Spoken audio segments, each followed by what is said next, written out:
قل يا عبادي الذين أسرفوا على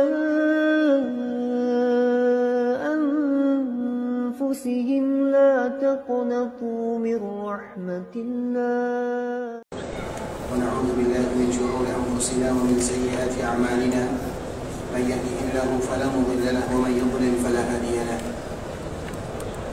أشهد أن لا إله إلا الله وحده لا شريك له وأشهد أن محمدا عبده ورسوله لا نبي بعد أما بعد يا أيها الذين آمنوا اتقوا الله حق تقاته ولا تموتن إلا وأنتم مسلمون يا أيها الناس اتقوا ربكم الذي خلقكم من نفس واحدة وخلق منها زوجها وبث منهما رجالا كثيرا ونساء واتقوا الله الذي تساءلون به والأرحام إن الله كان عليكم رقيبا يا أيها الذين آمنوا اتقوا الله وقولوا قولا سديدا يصلح لكم أعمالكم ويغفر لكم ذنوبكم ومن يطع الله ورسوله فقد فاز فوزا عظيما أما بعد فإن أصدق الحديث كتاب الله وخير الهدي هدي محمد صلى الله عليه وسلم وشر الأمور محدثاتها فإن كل محدثة بدعة وكل بدعة ضلالة.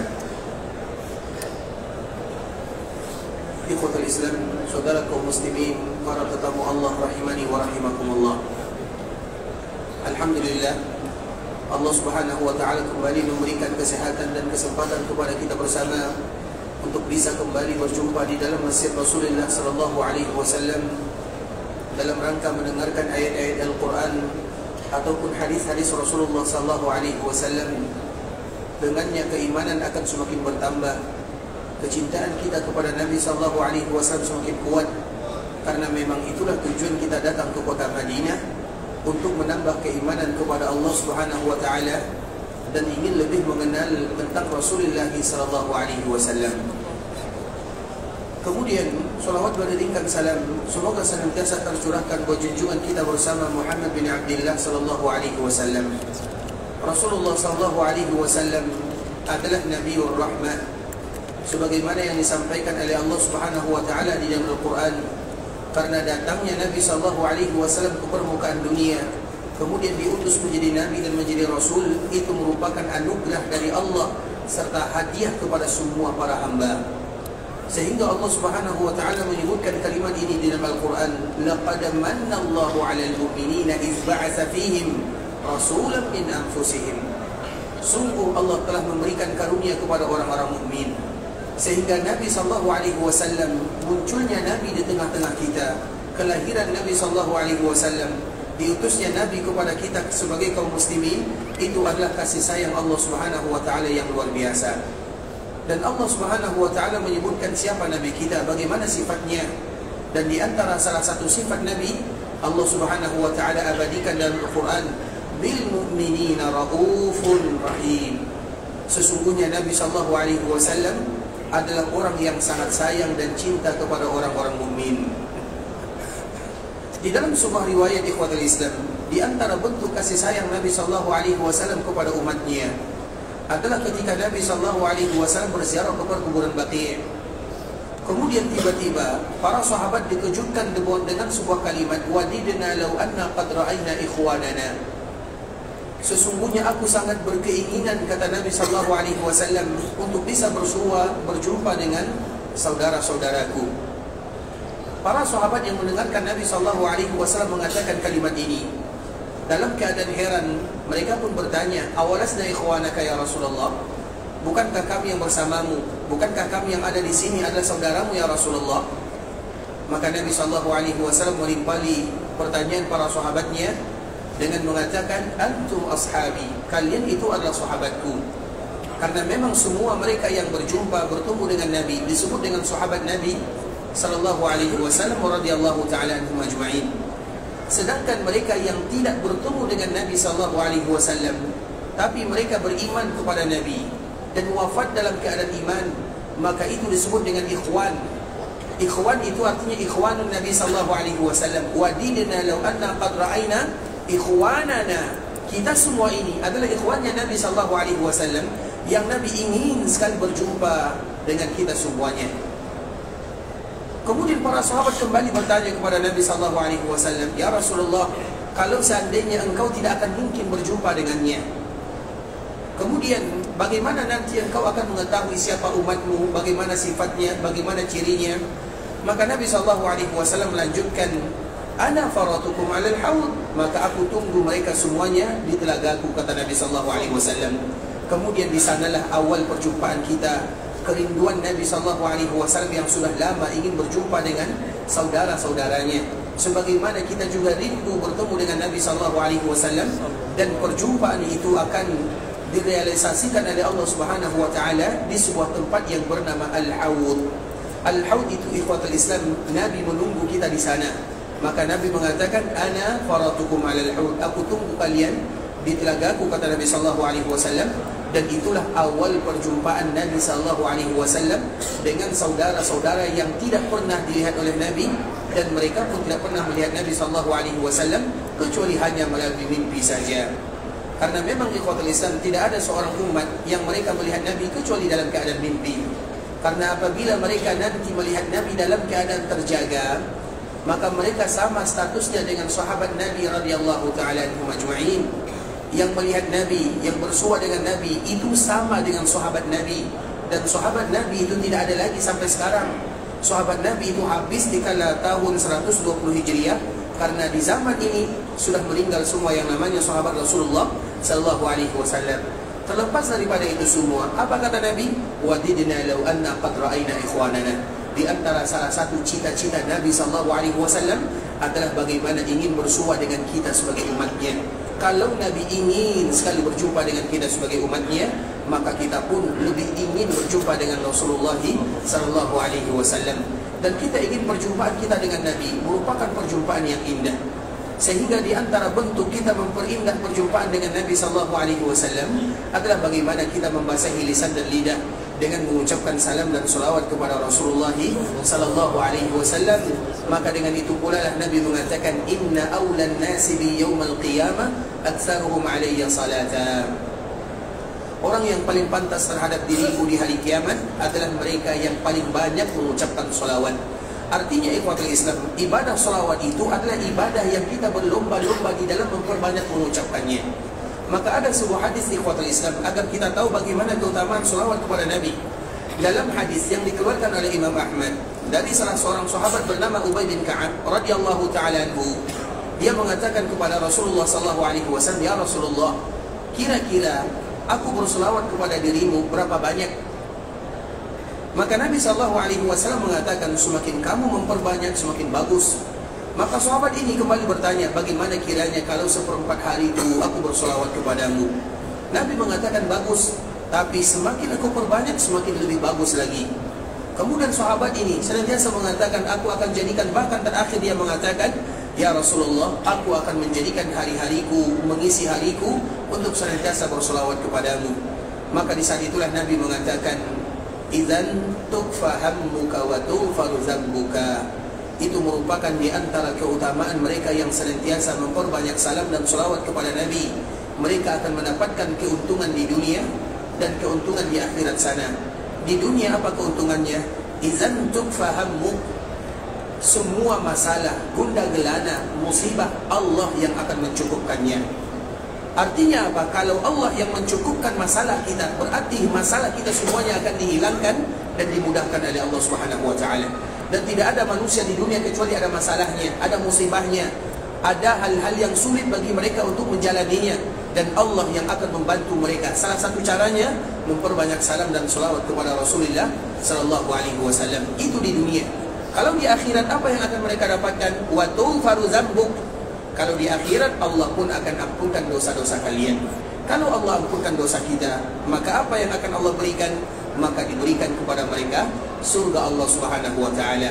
Maka dari itu pula lah Nabi mengatakan, barang siapa di antara umatku yang lalai atau lupa, jarang mengucapkan salam dan salawat, maka bisa jadi mereka salah menuju surga Allah Subhanahu wa taala. Artinya kalau kita balikkan hadis ini, berarti mereka yang banyak mengucapkan salam dan salawat kepada Nabi, maka dimudahkan oleh Allah Subhanahu wa taala masuk ke dalam surganya, dan semoga kita dimudahkan masuk ke dalam surga. Dan di antara salah satu caranya ikhwatul Islam, adalah bagaimana kita memperbanyak salam dan salawat kepada Rasulullah sallallahu alaihi wasallam. Sebuah ibadah yang mudah bagi kita melakukannya, tapi jarang di antara kaum muslimin mereka bisa komitmen dan istiqamah di dalamnya. Sehingga di antara kewajiban kita adalah mengulang, melihat, mencontoh. Makanya kalau seandainya kita lihat di negeri sini ikhwatul Islam, tentunya ada perkara-perkara yang baik, maka tentunya bisa kita mencontohnya. Di antara salah satunya ikhwatul Islam, kalau di daerah secara khusus di kota Madinah dan secara umum di negeri sini ikhwatul Islam, karena di antara sifat manusia itu adalah lupa. Bukan berarti kita tidak tahu bagaimana keutamaan mengucapkan salam dan salawat kepada Nabi. Semua kita tahu, tapi kadang-kadang kita sering lupa. Maka bagaimana cara mengingatkan agar kita tidak lupa? Mereka di antara salah satu caranya, mereka senantiasa mengucapkan kalimat ini kadang-kadang di kedainya, di tokonya, di tempat mereka bekerja. Makanya kita akan temukan di mobil-mobil tulisannya sallallahu alaihi wasallam. Di jalan-jalan kita akan menemukan bahasa sallallahu alaihi wasallam. Bahkan di rumah sakit kita akan mendapatkan tulisan sallallahu alaihi wasallam. Bahkan di berbagai tempat ikhwatul Islam sering kita menjumpai kalimat ini. Apa artinya? Untuk mengingatkan mereka agar senantiasa mengucapkan salam dan salawat kepada Nabi sallallahu alaihi wasallam. Kita tahu keutamaannya. Salam dan salawat kepada Nabi ibadah yang mulia, tapi jarang di antara kita yang istiqamah. Kenapa? Karena kita lupa. Supaya tidak lupa, maka nanti di pintu rumah tulis sallallahu alaihi wasallam, atau di mobil daripada kita tulis bahasa-bahasa yang lain, maka kita tulis sallallahu alaihi wasallam. Di mana-mana pun kita tulis sallallahu alaihi wasallam. Artinya untuk mengingatkan diri kita pribadi dan untuk mengingatkan saudara kita. Coba bayangkan kalau kita menjadi pembuka pintu kebaikan bagi saudara, kita yang menulisnya, dan setiap mereka yang melihatnya, membacanya, mereka mengucapkan salam dan salawat kepada Nabi, mereka dapat pahala dan kita pun dapat pahala sebagaimana mereka dapat pahala. Artinya itulah pembuka kebaikan agar kita saling memberikan manfaat kepada satu dengan yang lainnya. Dan di antara salah satunya adalah memperbanyak motivasi mengucapkan salam dan salawat kepada Nabi sallallahu alaihi wasallam. Allahumma salli ala Muhammad wa ala ali Muhammad kama sallaita ala Ibrahim wa ala ali Ibrahim innaka Hamidum Majid. Allahumma barik ala Muhammad wa ala ali Muhammad kama barakta ala Ibrahim wa ala ali Ibrahim innaka Hamidum Majid. Ikhwatul Islam, saudara kaum muslimin, para tetamu Allah rahimani wa rahimakumullah. Pada pertemuan sebelumnya kita telah menjelaskan bagaimana keadaan dan bagaimana sifat Rasulullah sallallahu alaihi wasallam. Rasulullah sallallahu alaihi wasallam disebutkan oleh Allah Subhanahu wa taala di akhir surah Al-Kahfi, "Qul innama ana basyarum mithlukum yuha ilayya." Katakan wahai Muhammad, sampaikan kepada umatmu bahwa engkau itu adalah manusia sama dengan yang lainnya. Basyarun mithlukum. Basyarun itu artinya manusia. Mithlukum artinya sama dengan umat-umat yang lainnya. Artinya sama dengan umat Nabi sallallahu alaihi wasallam. Allah Subhanahu wa taala memerintahkan Nabi mengatakan kalimat ini agar kita tahu bahwa Nabi itu adalah manusia sama dengan kita. Kemudian walaupun Nabi sama dengan kita ikhwatul Islam, maka ada ayat sambungannya, yuha ilayya. Yuha ilayya itu artinya bahwa Nabi sallallahu alaihi wasallam diberikan wahyu oleh Allah Subhanahu wa taala. Artinya terkumpullah dalam diri Nabi sallallahu alaihi wasallam abdun wa rasulun. Nabi sallallahu alaihi wasallam adalah sebagai hamba Allah Azza wa Jalla, yang mana Nabi sallallahu alaihi wasallam sama dengan hamba-hamba yang lainnya. Ketika hamba yang lainnya mereka tumbuh dari kecil sampai dewasa, kemudian pada akhirnya mereka meninggal. Begitu juga dengan Nabi sallallahu alaihi wasallam. Nabi tidak akan pernah kekal tinggal dalam kehidupan dunia. Kalau seandainya hamba-hamba yang lainnya mereka butuh keluarga, begitu juga dengan Nabi sallallahu alaihi wasallam. Nabi juga butuh keluarga. Kalau seandainya hamba-hamba yang lainnya mereka butuh beristirahat, begitu juga dengan Nabi sallallahu alaihi wasallam. Dan itulah makna daripada kalimat abdun, hamba Allah Subhanahu wa taala. Namun di sisi yang lain, Nabi sallallahu alaihi wasallam adalah rasulun, yaitu utusan Allah Subhanahu wa taala. Sehingga kita kaum muslimin harus menggabungkan dua kalimat ini. Terutama dikala kita mengucapkan kalimat syahadat wa asyhadu anna Muhammadan abdullahi wa rasuluh. Dua kalimat yang tidak boleh dipisahkan. Artinya kalimat ini harus kita paham baik-baik. Hamba, karena Nabi sallallahu alaihi wasallam adalah hamba.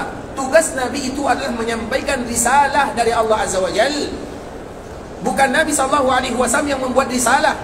Makanya kita kepada Nabi sallallahu alaihi wasallam kita harus tahu bagaimana kedudukan Nabi sallallahu alaihi wasallam. Karena Nabi SAW, kenapa Nabi mengatakan yang demikian? Kenapa Allah perintahkan Nabi SAW mengatakan, Qul innama ana basyarum mislukum. Katakan kepada umatmu, aku adalah manusia dengan kalian, sama dengan kalian. Karena Nabi tidak mau umatnya menganggap Nabi SAW sebagaimana umat-umat sebelumnya menganggap para nabinya. Makanya ada dua istilah ikhwatal Islam. Ada namanya wulu, ada namanya jafa. Wulu itu artinya terlalu berlebih-lebihan. Siapa contohnya? Yaitu umatnya Nabi Isa alaihissalam. Mereka terlalu berlebih-lebihan kepada Nabi Isa, yang mana berlebih-lebih tersebut pada akhirnya mereka mengatakan bahwa Nabi Isa itu adalah Allah Subhanahu wa taala, atau anaknya Tuhan, atau Tuhan dan yang semisalnya. Begitu juga mereka tidak hanya menganggap Nabi Isa sebagai Tuhan, bahkan ibunya pun adalah sebagai yang melahirkan Tuhan. Makanya dikala Allah berbicara tentang Nabi Isa di dalam Al-Quran dan berbicara tentang ibunya, Allah menyebutkan kana yakulani ta'am. Nabi Isa dan ibunya mereka makan. Apa maknanya? Kenapa Allah? Apa gunanya Allah mengatakan Nabi Musa, Nabi Isa dan ibunya mereka makan? Apa gunanya Allah mengatakan yang demikian? Ada manfaatnya agar kita tahu bahwa kalau seandainya Nabi Isa itu Tuhan, apa gunanya Nabi Isa itu makan? Apa gunanya ibunya makan? Tetapi Allah abadikan dalam Al-Quran untuk mengetahui, mengatakan kepada kita semuanya bahwa Nabi Isa itu adalah utusan Allah Subhanahu wa taala, yang dia juga sebagai seorang manusia biasa, tapi diutus oleh Allah. Dan di antara sifat manusia biasanya, Nabi Isa dia makan. Makanya disebutkan oleh Allah di surah Al-Ma'idah, kana yakulani ta'am. Mereka berdua, Nabi Isa dan ibunya, makan makanan. Artinya kalau Tuhan, maka tidak mungkin makan. Karena Allah atau Tuhan adalah zat yang maha kaya, yang tidak butuh ini, tidak butuh itu. Nah, begitulah Nabi SAW. Nabi takut umatnya sama dengan umat-umat Nabi Isa alaihissalam. Maka Nabi mengatakan, la tatruni, jangan kalian melampaui di dalam memberikan pujian dan menyanjung diriku, kata Nabi, kama atratun Nasara Isa bin Maryam, sebagaimana orang-orang Nasara mereka menyanjung Nabi Isa alaihissalam. Nabi melarang kita melakukan yang demikian, mengangkat Nabi SAW daripada derajat hamba Allah Subhanahu wa taala. Apa maknanya ikhwatul Islam? Berarti kalau Nabi adalah hamba Allah, maka Nabi bukan tempat kita meminta. Nabi SAW bukan tempat kita bermunajat, tetapi tempat kita meminta hanyalah semata-mata kepada Allah. Tempat kita bermunajat semata-mata kepada Allah, bukan kepada Nabi SAW. Terutama bagi kita yang datang ke kota Madinah, jangan sesekali kita mengatakan dikala kita berziarah ke perkuburan Nabi, ya Rasulullah, berikan kemudahan dalam urusanku. Ya Rasulullah, berikan kelancaran dalam masalah-masalah yang aku hadapi. Ya Rasulullah, kami belum punya keturunan, berikan kepada kami keturunan. Permintaan seperti ini semuanya diminta kepada Allah Subhanahu wa taala, bukan kepada Nabi. Karena apabila kita mengatakan kalimat ini, berarti sama kita dengan umatnya Nabi Isa alaihissalam, yang mana mereka mengangkat Nabi Isa lebih daripada porsinya. Maka itulah istilah yang disebut dengan ghulu. Kemudian silah atau sifat yang kedua adalah jafa. Jafa itu artinya kasar. Ada pula orang yang kasar kepada nabinya, sebagaimana Bani Israel, mereka itu terlalu kasar kepada Nabi SAW dan juga kepada Nabi yang diutus oleh Allah Subhanahu wa taala kepada mereka. Bahkan di ikhwatul Islam, salah seorang ulama, mereka menyebutkan bagaimana kasarnya orang-orang Yahudi kepada nabinya. Dalam satu hari, coba bayangkan, nabi itu banyak sekali jumlahnya, dan rata-rata nabi itu berasal dari Bani Israel, dan jumlah mereka kurang lebih 124.000 orang. Sebagaimana hadis yang dibawakan oleh Imam Ahmad dalam kitabnya Musnad dari sahabat Abu Dzar Al-Ghifari radhiyallahu taala anhu. Bahkan diceritakan di ikhwatul Islam, saking kasarnya orang-orang Yahudi kepada nabinya, satu hari itu mereka pernah membunuh puluhan para nabi. Pagi harinya mereka membunuh, sore harinya mereka berdagang sebagaimana biasa. Artinya seolah-olah tidak ada yang terjadi. Dan pembunuhan yang terjadi, rata-rata para nabi itu mereka wafat, meninggal dalam keadaan syahid. Mereka dibunuh oleh kaumnya. Siapa pembunuhnya? Kaumnya sendiri. Dan salah satu yang membunuh nabinya adalah orang-orang Yahudi. Mereka kasar kepada nabinya. Bahkan Nabi SAW pun mereka ingin membunuhnya, dan kita tahu ceritanya. Nah, itulah yang disebut dengan jafa. Nah, antara ghulu dengan jafa namanya wasat. Maka itulah kita sebagai umat Nabi, wa kadzalika ja'alnakum ummatan wasata. Wasata itu artinya yang terbaik. Wasat itu adalah umat Nabi SAW. Maka wasat, kalimat wasat itu diambil dari pertengahan wasit. Wasit itu apa artinya? Wasit itu artinya bukan pertengahan, tapi yang terbaik. Karena dialah yang akan melerai apabila ada masalah di antara pemain. Maka disebut dengan wasit. Makanya Nabi SAW mengatakan, apabila kalian ingin meminta surga kepada Allah, maka mintalah surga Firdaus. Fa innahu a'laha wa awsatuha. Karena surga Firdaus adalah surga yang paling tinggi dan surga yang paling wasat. Wasat itu artinya yang terbaik. Nah, siapa yang terbaik? Adalah umat Nabi SAW. Siapa yang mengatakan terbaik? Allah Subhanahu wa taala. Wa kadzalika ja'alnakum ummatan wasata. Dan demikianlah Allah Subhanahu wa taala menjadikan kalian sebagai umat yang wasat, atau di dalam istilah yang biasanya dipopulerkan oleh kaum muslimin adalah wasatiyah. Kemudian ikhwatul Islam, itulah di antara sifat umat Nabi SAW, yang mana Allah sendiri menyebutkan, memerintahkan Nabi untuk membacakan ayat ini, qul innama ana basyarum mithlukum yuha ilai.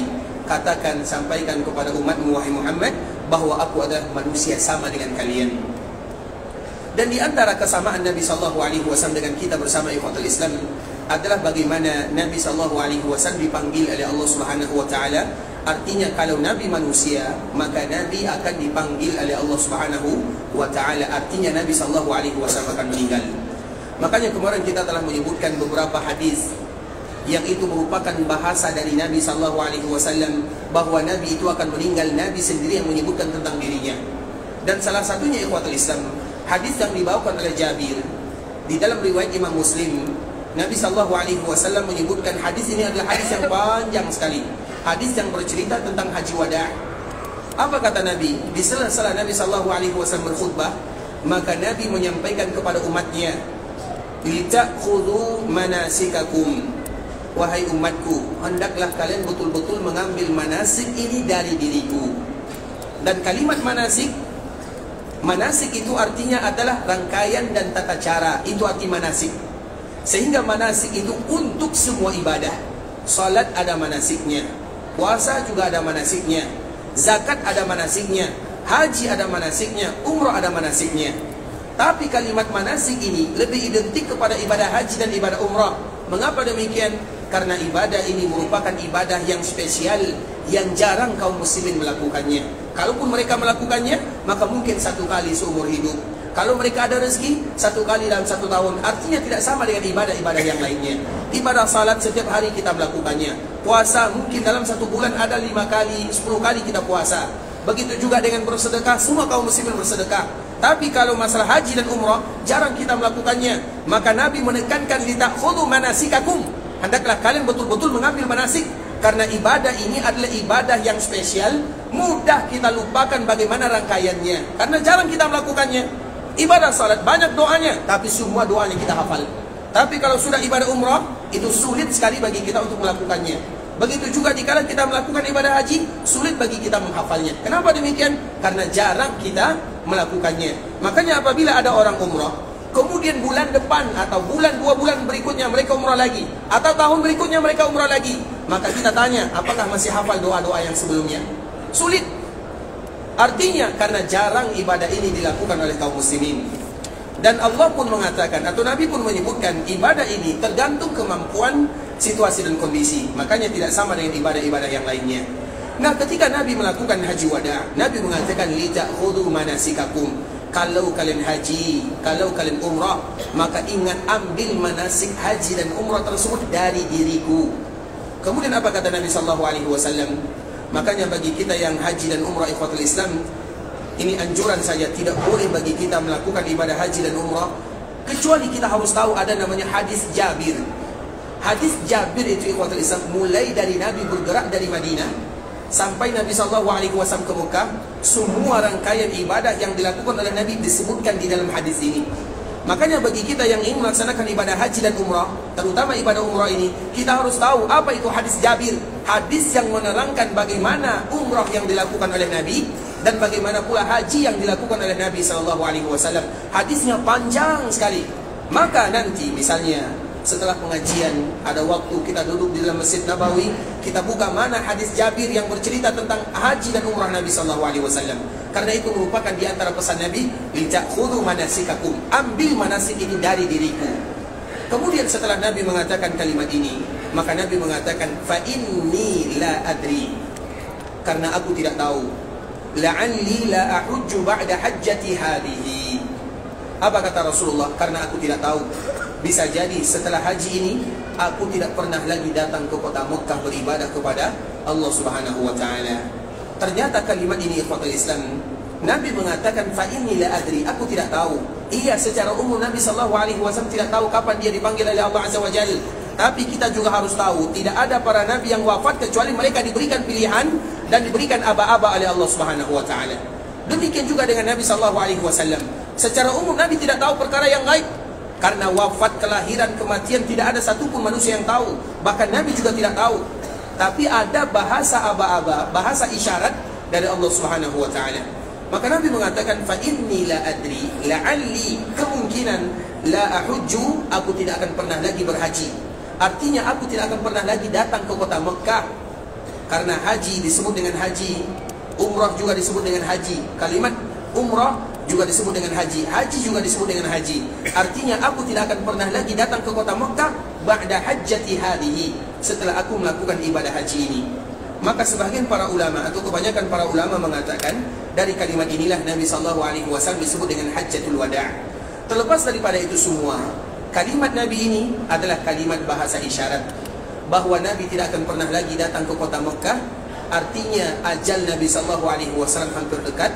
Dan ketika Nabi SAW pulang dan sebelum sampai ke kota Madinah, maka ada sebuah tempat yang namanya Khum.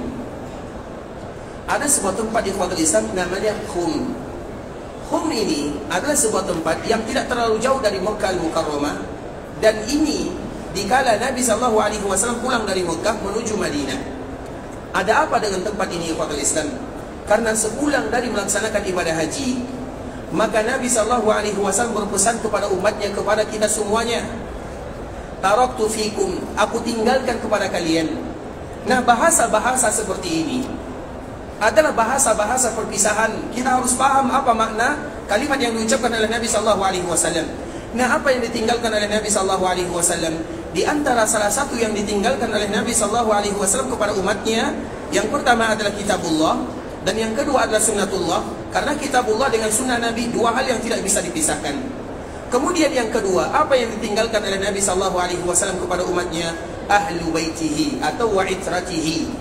Itratihi atau ahlu baitihi itu artinya adalah keluarga Nabi SAW.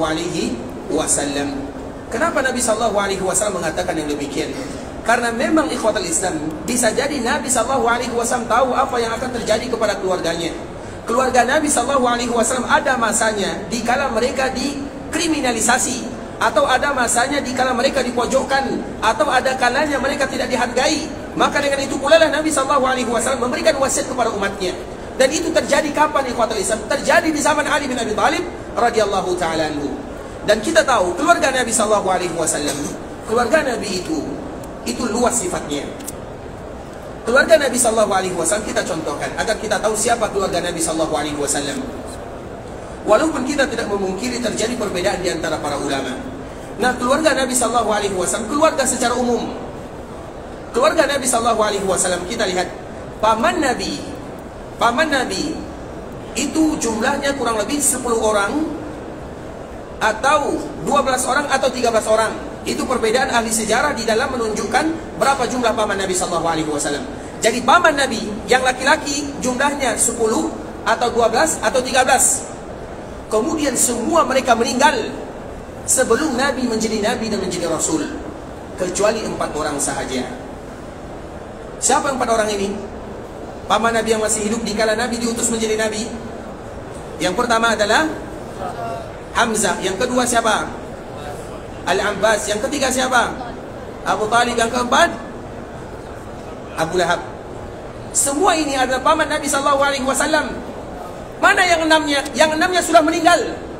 Yang 4 ini mereka belum meninggal, dan mereka mendapatkan Nabi dikala diutus menjadi Nabi dan menjadi Rasul. Abu Talib, Abu Lahab, Hamzah, dan Al-Abbas. Agar kita tahu keluarga Nabi sallallahu alaihi wasallam. Nah, dari 4 paman ini, dari 4 paman Nabi sallallahu alaihi wasallam, 2 ikut kepada Nabi, 2 tidak ikut kepada Nabi sallallahu alaihi wasallam. Dan yang ikut kepada Nabi sallallahu alaihi wasallam yang pertama adalah Hamzah dan yang kedua adalah Al-Abbas. Kemudian ikhwatul Islam, apakah paman itu termasuk bagian daripada keluarga atau tidak? Paman itu termasuk keluarga kita atau tidak? Termasuk keluarga. Makanya mereka itu adalah rahim. Makanya kalau kita berbicara tentang rahim, silaturahim, itu adalah ayah, saudara ibu. Itu adalah ibu, saudara ayah, saudara ibu, saudari ibu. Saudara dan saudari kita, semuanya disebut dengan rahim. Di luar daripada itu tidak disebut dengan rahim. Misalnya nanti kita melaksanakan ibadah umrah, kemudian kita pulang, kemudian kita ingin berkumpul. Ayo kita berkumpul di masjid sini, di surau sini, dalam rangka menyambung tali silaturahim. Salah bahasanya. Bahasanya dalam rangka menyambung tali silatul ukhuwah. Bisa dibedakan antara ukhuwah dengan rahim? Rahim itu mereka yang punya nasab rahim dengan kita, paman, bibi. Artinya saudara-saudari ayah. Begitu juga dengan saudara-saudari ibu. Kalau saudara-saudari ibu biasanya bahasa kitanya apa? Kalau dari segi ayah, dari sisi ayah, namanya paman, bibi. Saudara ayah namanya paman. Saudari bibi namanya saudari ayah namanya bibi. Tapi kalau saudara ibu, apa namanya? Kalau bahasa kitanya apa? Karena bahasa Arabnya adalah khal. Kalau saudara ayah namanya ammun. Kalau saudari ayah namanya ammatun. Kalau saudara ibu namanya khalun. Kalau saudari ibu namanya khalatun. Kita harus bedakan antara 2 kalimat ini. Kalau bahasa kitanya saudara ibu, apa bahasanya? Apakah tetap disebut dengan paman? Ternyata bahasa kita ini banyak kurang ya. Banyak kurangnya. Makanya kita selalu menyampaikan ikhwatul Islam, bahasa, kalau khusus bahasa Indonesia, kita semuanya orang Indonesia ini berhutang kepada bahasa Arab 5.000 kata. Itu kalau bahasa Indonesia. Kalau bahasa Melayu itu 2 kali lipat. Artinya ternyata bahasa kita ini jauh banyak kurangnya. Dan kosakata bahasa kita itu banyak diambil dari bahasa Arab. Karena kita banyak kurang bahasa. Karena bahasa Arab itu ikhwatul Islam, dia memiliki lebih daripada 12 juta kosakata. Bahasa Inggris saja yang biasanya kita pakai dan dipakai oleh kebanyakan orang, itu tidak lebih daripada 600.000 sahaja. Artinya bahasa Arab itu lebih daripada 12 juta. Dan itu bukan sesuatu yang sedikit. Makanya kalau bahasa Arab lebih daripada 12 juta, kalau bahasa Inggris itu tidak lebih daripada 600.000 kosakatanya. Kalau bahasa kita berapa kosakatanya? Ada yang tahu? Saya pun tak tahu. Berapa? Ada yang tahu? Bahasa kita berapa jumlah kosakatanya? Agar kita tahu bagaimana bahasa yang diturunkan oleh Allah Subhanahu wa taala atau bahasa Nabi sallallahu alaihi wasallam, karena Nabi itu semuanya mulia. Nabi itu semuanya mulia. Bukankah Allah mengatakan laqad manna Allahu 'alal mu'minina idh ba'atsa fihim rasulan min anfusihim. Anfus itu di dalam riwayat yang lain anfas. Anfas itu yang terbaik. Jadi Nabi itu yang terbaik. Terbaik apanya? Nasabnya yang terbaik. Keluarganya yang terbaik. Bahasa yang terbaik. Daerahnya yang terbaik. Semuanya terbaik. Dan salah satu yang terbaiknya adalah bahasanya. Dan itu Allah Subhanahu wa taala yang mengatakan secara tidak langsung, karena terbaik untuk Nabi, semuanya menjadi yang terbaik. Terlepas daripada itu semua ikhwatul Islam, saudara ibu, apa bahasa kitanya? Masih pertanyaan yang sama. Jangan bilang paman. Paman itu saudara ayah. Bibi saudari ayah. Saudara ibu, apa bahasa kitanya? Apa Pak? Tidak ada yang tahu. Tidak ada yang tahu kan? Saya juga tidak tahu. Makanya saya bertanya. Apa saudara ibu, apa bahasa kitanya? Mama itu mungkin bahasa daerah masing-masing. Bukan semua bahasa, artinya bahasa yang kita sepakat di dalamnya. Tidak ada kan? Makanya nanti yang jurusan bahasa Indonesia cari. Baik ikhwatul Islam. Artinya Nabi SAW, pamannya ada 2. Yang ikut kepada Nabi yang pertama Hamzah, dan yang kedua adalah Al-Abbas. Nah, yang pertama kita ambil satu-satu karena tinggal 2. Yang satu Hamzah. Hamzah itu kapan dia meninggal? Uhud. Tidak tahu semuanya. Dikala terjadi perang Uhud. Baik. Ini pasti kita tidak tahu nih. Paman Nabi yang kedua, Al-Abbas, kapan meninggalnya? Baik, terlepas daripada itu semua, nanti cari sendiri. Nah, artinya paman Nabi Al-Abbas, dia diberikan umur panjang oleh Allah Subhanahu wa taala. Kalau Hamzah meninggal di Uhud, sehingga keturunannya tidak ada. Berarti satu-satunya yang tersisa adalah Al-Abbas. Berarti ikhwatul Islam, apakah Al-Abbas ini termasuk keluarga Nabi SAW atau tidak? Makanya Ahlul Bait itu ikhwatul Islam, para ulama mereka memasukkan bahwa Al-Abbas itu dimasukkan dalam rangka atau dalam kata paman atau keluarga Nabi SAW. Karena tinggal satu keluarga Nabi SAW.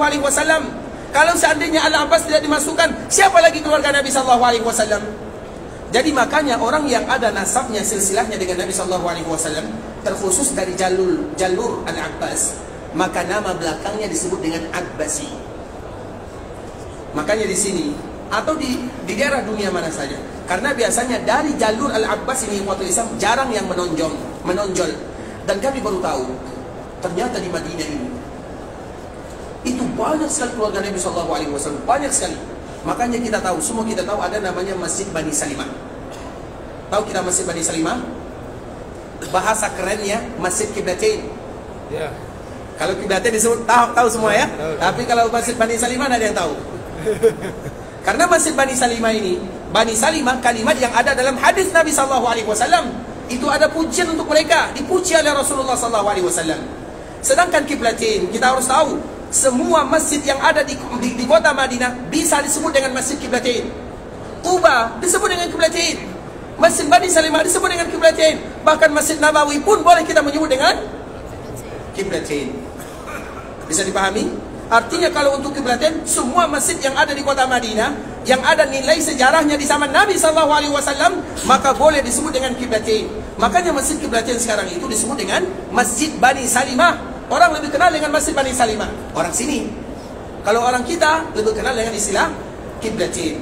Kami baru tahu ikhwatul Islam, kurang lebih sebulan yang lewat, belum lama, ternyata di daerah sini yang haid, ada namanya haid Qiblatain atau haid Kurdi, itu rata-rata mereka semuanya adalah keluarga Nabi SAW, atau nasab mereka sampai kepada Nabi SAW, atau jalur mereka termasuk jalur kepada Ahlul Bait. Artinya banyak sekali. Nah, yang pertama tentunya adalah Al-Abbas, karena satu-satunya paman Nabi SAW yang tersisa. Maka dari Al-Abbas ini lahir, ada nama Al-Abbas. Anaknya, siapa nama anak Al-Abbas? Abdullah. Siapa lagi namanya? Satu anak Al-Abbas. Anak Al-Abbas Abdullah. Siapa lagi? Fadl bin Abbas. Siapa lagi? Qusam bin Abbas. Siapa lagi? Ubaidillah. Yang satu Abdullah, yang satu Ubaidillah. Itu kedua-duanya adalah anaknya Al-Abbas. Semua mereka itu dihitung sebagai keluarga Nabi SAW.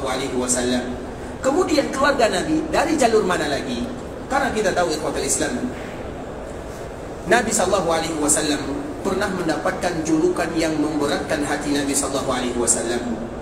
Nabi disebut dengan Al-Abtar. Al-Abtar itu artinya adalah orang yang terputus nasabnya. Kita harus membedakan antara nasab dengan keturunan.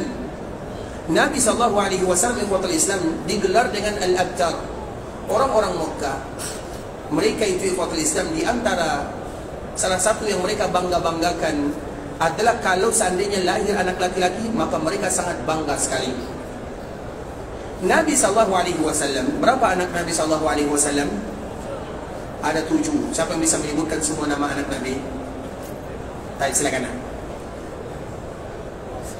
Qasim, Abdullah, Zainab, Ruqayyah, Ummu Kulsum, Fatimah, Ibrahim. Siapa yang menyebutkan kepada kamu? Masya Allah, silakan. Masya Allah, silakan. Oh, bisa dikasih nama Masya Allah. Itu adalah anak Nabi SAW. Qasim, Abdullah, Ibrahim, yang laki-laki 3. Kemudian yang perempuan, yang pertama Zainab, yang kedua Ruqayyah, yang ketiga Ummu Kulsum, yang keempat Fatimah. Itu secara urutannya. Taib, Qasim kapan dia meninggal? Kapan meninggal dan di mana meninggalnya? Meninggal dikala dia berumur 1 tahun dan meninggalnya di Makkah Al-Mukarramah.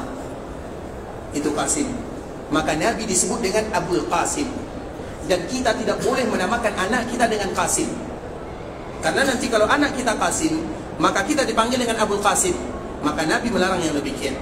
Karena ada beberapa nama yang dilarang kita untuk menggunakannya. Kemudian ikhwatul Islam, yang kedua adalah Abdullah. Abdullah kapan meninggal? Di mana meninggal? Sama. Abdullah ini meninggal dikala dia berumur 1,5 tahun. Dan dia meninggal di Mekah juga. Jadi 2 anak Nabi sudah meninggal. Dari ibunda Khadijah radhiyallahu taala anha. Kemudian yang ketiga, putra Nabi bernama Ibrahim. Ibrahim ini kapan meninggal? Di mana meninggal? Ibrahim ini meninggal dikala ada yang menyebutkan umurnya sudah mulai 6 sampai 7 tahun. Sudah mulai bermain. Dan meninggalnya di kota Madinah. Maka terkenal hadis kesedihan ikhwatul Islam. Nabi SAW betul-betul bersedih. Dikala Ibrahim meninggal, Nabi yang menggendongnya, menetes air mata Nabi SAW. Kenapa demikian? Karena tidak ada lagi keturunan Nabi dari kalangan laki-laki. Sehingga orang-orang Makkah, mereka mengatakan Nabi itu adalah Abtar. Abtar itu orang yang tidak ada nasabnya dari jalur laki-laki, maka disebut dengan Abtar. Makanya ikhwatul Islam, di dalam bahasa Arab, untuk cucu itu ada 2. Kalau kita kan cucu-cucu semuanya sama kan, baik dari anak laki-laki atau dari anak perempuan sama. Kalau di dalam bahasa Arab berbeda. Kalau dari anak laki-laki itu lain bahasanya, disebut dengan ahfad.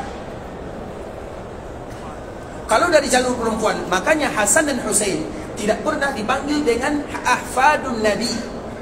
Tidak pernah dipanggil dengan dari cucu Nabi SAW. Karena ahfad itu hanya kalimat dari cucu laki-laki sahaja. Agar kita tahu bagaimana bahasa Arab. Karena bahasa Arab itu ikhwatul Islam berbeda sedikit saja, berbeda bahasanya. Kemudian ikhwatul Islam, ketika Nabi SAW tidak punya keturunan, maka datanglah orang-orang Quraisy mengatakan Abtar. Nabi sedih. Makanya Nabi SAW sayang kepada Zaid bin Harithah. Kita tahu Zaid bin Harithah. Zaid bin Harithah itu dijadikan anak angkat oleh Nabi. Kenapa dijadikan anak angkat oleh Nabi? Karena Nabi ada perasaan sayang kepada anak laki-laki. Anak laki-laki Nabi semuanya sudah meninggal. Sehingga kecintaan Nabi kepada anak laki-laki pergi kepada Zaid bin Harithah. Begitu juga yang diangkat oleh Nabi SAW adalah Ali bin Abi Thalib. 2 orang ini, mereka senantiasa bersama Nabi SAW dikala mereka mulai dari kecil. Karena kasih sayang Nabi SAW kepada laki-laki, kepada anaknya sudah dipanggil oleh Allah Azza wa Jalla, maka berpindah kasih sayang Nabi kepada Zaid. Makanya Zaid ini pernah dinamakan dengan Zaid bin Muhammad, satu-satunya sahabat yang apabila kita baca namanya kita mendapatkan 30 pahala. Siapa yang tahu apa alasannya? Karena ada di Al-Quran. Apa alasannya? Ada di Al-Quran. Apa yang ada dalam Al-Quran? Apa yang ada dalam Al-Quran? Nama Zaid. Nama Zaid di surat apa? Nanti cari ya. Baik. Zaid itu ikhwatul Islam, Masya Allah. Zaid itu ikhwatul Islam, itu diabadikan namanya secara jelas di dalam Al-Quran. Falamma qada Zaidum minha watar. Di dalam surah Al-Ahzab disebutkan Zaid. Jadi apabila kita menyebut Zaid, maka kita dapat 30 pahala. Kenapa 30 pahala? Karena satu huruf membaca Al-Quran sama dengan 10 kebaikan atau 10 pahala. Kalau 3 huruf berarti 30. Berarti kalau kita menyebut Zaid, berarti Zaid saja berarti kita mendapatkan 30 pahala. Nah, Zaid ini pernah dinamakan dengan Zaid bin Muhammad. Jadi nasab dia itu dinasabkan kepada Nabi. Dan itu adalah tradisi orang-orang jahiliyah terdahulu. Dan Nabi pun melakukannya sampai Allah batalkan. Tidak boleh seorang anak kecuali dinasabkan kepada ayahnya. Makanya apabila ada kaum muslimin, mereka tidak punya anak, atau mereka ada punya anak, tapi mereka ingin mengambil anak orang lain, maka nama mereka, anak yang tadi diambil tidak boleh dinasabkan kepada dirinya, wajib dinasabkan kepada orang tua kandungnya. Kalau kita tetap menasabkan kepada diri kita secara lisan atau secara tulisan sama saja, maka itu termasuk minal kabair, termasuk dosa besar. Allah yang mengharamkan.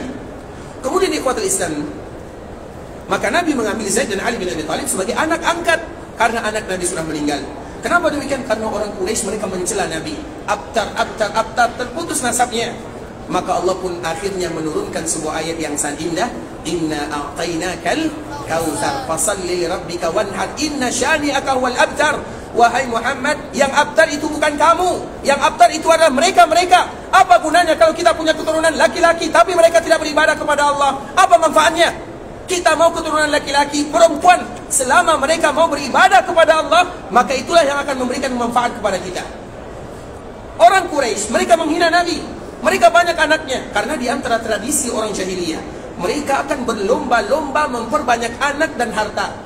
Makanya tanda orang kaya adalah banyak anaknya. Dulu. Kalau sekarang tanda kaya 2 anaknya. Makanya terbalik. Kalau dulu ikhwatul Islam, makanya ada salah seorang yang namanya ayahnya Khalid. Siapa nama ayah Khalid? Al-Walid bin Mughirah. Al-Walid bin Mughirah ketika Nabi diutus menjadi Nabi, dia datang kepada Nabi. Maka dia pun mengatakan, wahai Muhammad, kenapa engkau yang harus menjadi Nabi? Kenapa engkau yang harus menjadi Nabi? Bukankah yang lebih tua, yang lebih senior adalah aku? Karena Al-Walid ini lebih tua dari Nabi. Yang pertama. Kemudian yang lebih kaya adalah aku, karena Al-Walid ini kaya. Kemudian yang paling banyak keturunannya adalah aku. Artinya banyak keturunan itu adalah bentuk mereka kaya dan berbangga. Dan ini ikhwatul Islam, sejarah ini atau adat ini diabadikan di dalam agama Islam. Maka Nabi SAW menganjurkan kepada umatnya untuk memperbanyak anaknya, supaya nanti dikala mereka meninggal, banyak tangan yang mengadah kepada Allah Subhanahu wa ta'ala. Kemudian ikhwatul Islam, Allah Subhanahu wa ta'ala memberikan bantahan terhadap orang-orang yang menuduh Nabi. Inna syani'aka huwal abtar. Sesungguhnya musuh-musuhmu itu mereka yang abtar, terputus nasabnya. Karena kalau mereka mati, kemudian anaknya tidak beriman, apa gunanya, apa manfaatnya?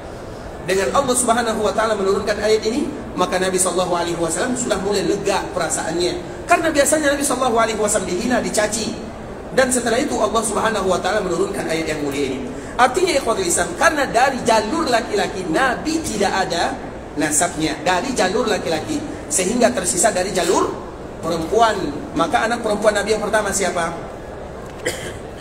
Yang pertama siapa anak Nabi? Yang pertama Zainab. Pertanyaannya, Zainab ini punya anak atau tidak? Sekarang kita berbicara tentang cucu Nabi. Kemarin kita berbicara tentang cucu Nabi. Berapa jumlah cucu Nabi? Tapi belum ada yang jawab. Sekarang ada yang jawab? Berapa jumlah cucu Nabi? Berapa? 8. Kita dahulukan yang pertama ya. Berapa Pak? 8. Coba yang pertama siapa? Hussein. Ingat ya Pak, tapi lupa kayaknya. Baik, silakan. Masya Allah. Masya Allah. Barakallahu fiik. Syakarallahu lakum. Tapi sepertinya salah jawabannya Pak ya. Baik. Cucu Nabi jumlahnya ada 7 juga salah. Kurang lagi 1.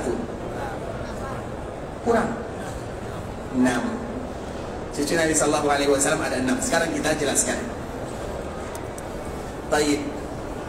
Yang pertama, putri Nabi SAW. Sekarang kita berbicara tentang keluarga Nabi. Bukti kita cinta kepada Nabi, bukti kita cinta kepada keluarga Nabi SAW, harus paling tidak kita mengetahui sedikit demi sedikit. Yang pertama adalah Zainab. Zainab ini siapa suaminya? Zainab siapa suaminya? Umar. Umar itu menantu Nabi atau mertua Nabi? Umar mertua Nabi atau menantu Nabi? Umar menantu Nabi, betul? Salah. Umar mertua Nabi. Umar, Abu Bakar mertua Nabi, Utsman dan Ali menantu Nabi. Baik ya, sekarang kita pelan-pelan agar kita tahu. Haram kalau kita tidak tahu ya. Ini keluarga Nabi SAW. Coba kalau seandainya ada kita ditanya, ini coba saja. Orang yang paling kita sayangi adalah keluarga kita, istri kita contohnya. Kemudian ada yang bertanya, dan istri kita berada di samping kita.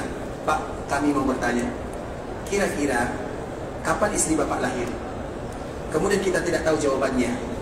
Apa masalah yang akan terjadi setelahnya? 1 bulan kita tidak dimasakkan. Itu baru keluarga kita, apalagi keluarga Nabi yang harus kita cintai dan harus kita ketahui bagaimana sejarah mereka semuanya. Tadi kata lisan Zainab. Zainab siapa suaminya? Utsman? Zakaria?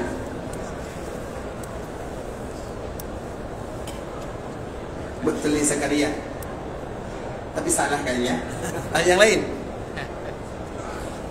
Itu dia jawabannya.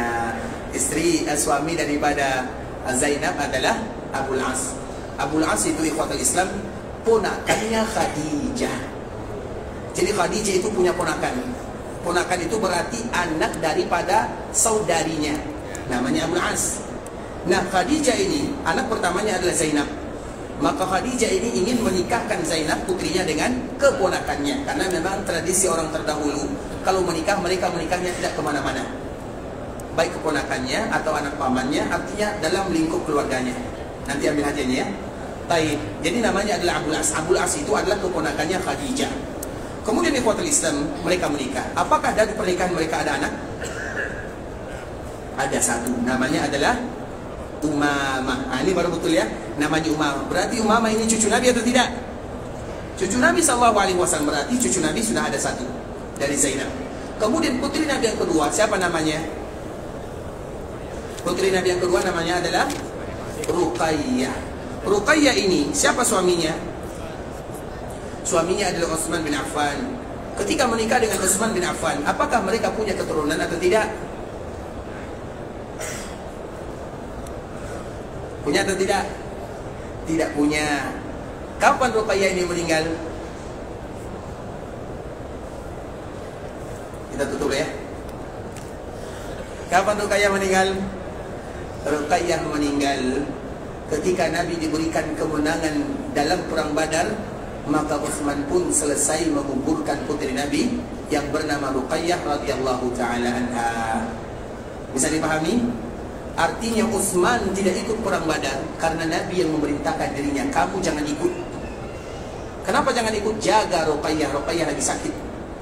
Sehingga dikala kaum muslimin menang, Nabi mendapatkan berita duka, putrinya baru selesai dikuburkan oleh suaminya Utsman di perkuburan Baqi'. Makanya pulang dari peperangan Badar, Utsman mendapatkan bagian daripada harta rampasan. Kenapa dia mendapatkan bagian dari harta rampasan? Karena dia dilarang oleh Nabi. Bukan dia tidak ikut, tapi dia dilarang oleh Nabi untuk menjaga putrinya. Tapi dari ini mereka tidak punya keturunan. Itu Ruqayyah, putri Nabi yang kedua. Putri Nabi yang ketiga, Ummu Kulsum. Kapan Ummu Kulsum meninggal? Dan apakah dia punya keturunan? Berat masalah kita sekarang ya. Pembahasan hari ini kayaknya berat ya. Baik, Ummu Kulsum. Kapan dia meninggal? Kalau Zainab, ikhwatul Islam, Zainab, dia juga meninggal di awal-awal Nabi SAW berada di kota Madinah.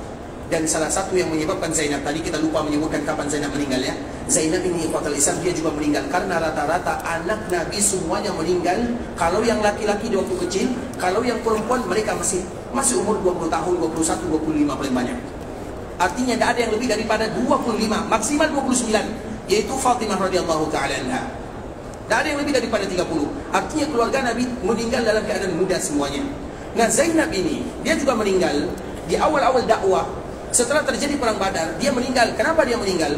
Karena dulu ikhwatul Islam, Zainab ini ceritanya panjang, tapi singkatnya dikala dia ingin meninggalkan Mekah, diperintahkan oleh Nabi SAW kepada Zaid, ambil Zainab, bawa dia ke Madinah.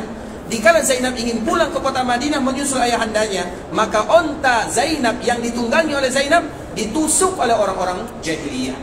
Coba kalau kita naik onta, kemudian ontanya ditusuk, apa yang terjadi? Jatuh. Dan jatuh dari onta itu ikhwatul Islam sakit sekali. Makanya kalau kita ingin merasakan, coba sesekali jatuh dari onta. Makanya nanti naik onta, jatuh dari sana. Begitulah putri Nabi SAW diperlakukan, jatuh dari onta, patah tulangnya. Kemudian sampai di Madinah. Di Madinah tentunya dia sakit-sakitan. Dikala sakit-sakitan meninggal di Madinah, masih muda, 23 tahun. Apa yang menyebabkan meninggal? Karena orang jahiliyah mereka menusuk ontanya. Apa alasan mereka menusuk onta Zainab? Mereka mengatakan, wahai Zainab, semua ini terjadi kepada kami gara-gara ayahmu. Artinya kami seperti ini gara-gara Muhammad. Jadi kita jangan bayangkan Nabi SAW berdakwah, efek sampingnya, sisi negatifnya hanya diterima oleh Nabi. Tidak, keluarga Nabi juga menerimanya. Cacian, hinaan salah satunya Zainab. Makanya Zainab ini meninggal di kota Madinah. Penyebabnya adalah karena sakit jatuh dari onta yang tadi ditusuk oleh orang-orang jahiliyah atau orang-orang musyrikun. Zainab, Ruqayyah. Kemudian Ummu Kulsum yang ketiga. Zainab yang pertama, Ruqayyah dengan Ummu Kulsum. Ruqayyah siapa suaminya? Siapa suaminya? Utsman. Ummu Kulsum siapa suaminya? Juga Utsman. Tapi Utsman itu bukan suami pertama mereka. Siapa suami pertamanya? Ruqayyah siapa suami pertamanya? Ummu Kulsum siapa suami pertamanya? Sulit ya? Dijawab sekarang atau besok kita sambung nih? Dijawab sekarang. Baik.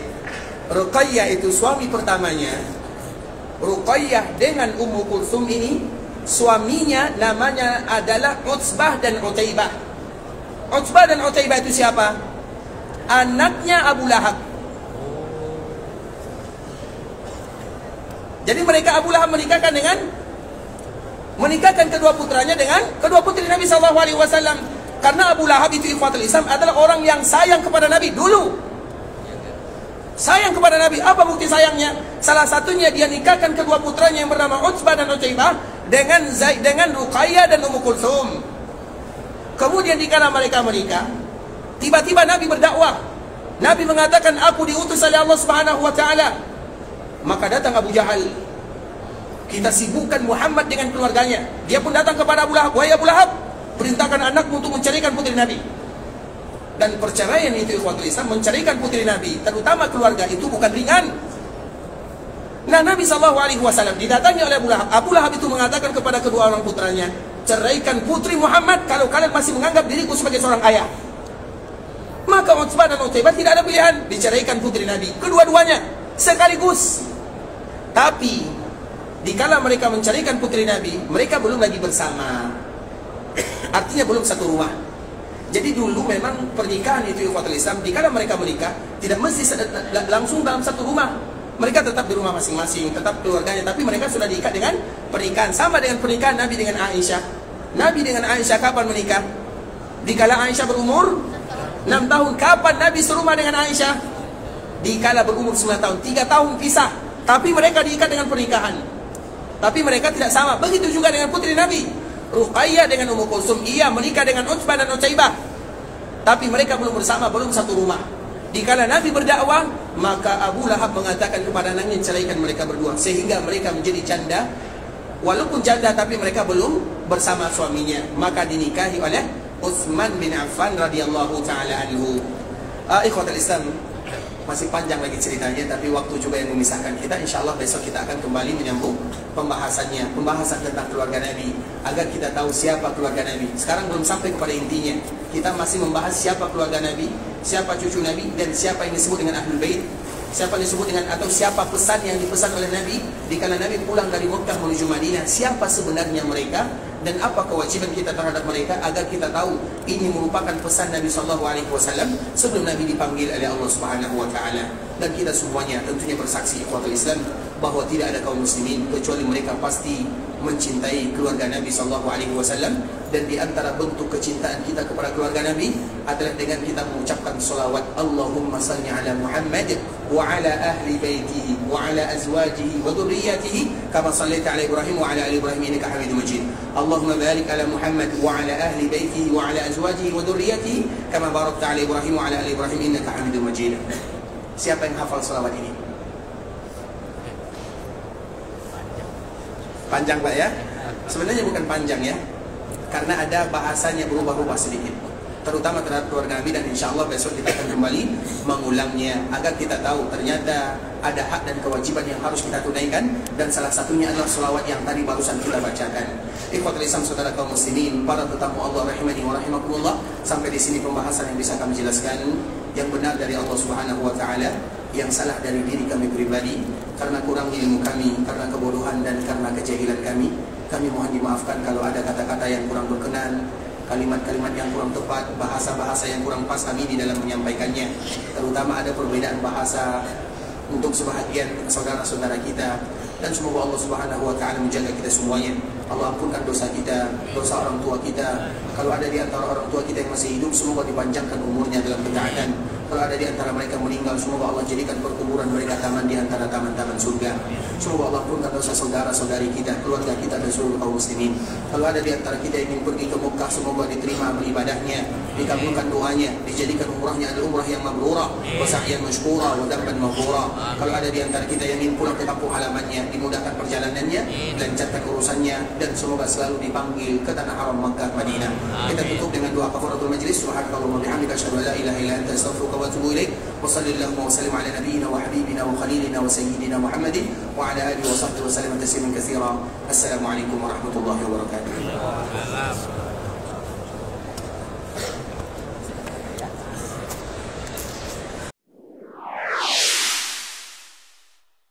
قل يا عبادي الذين أسرفوا على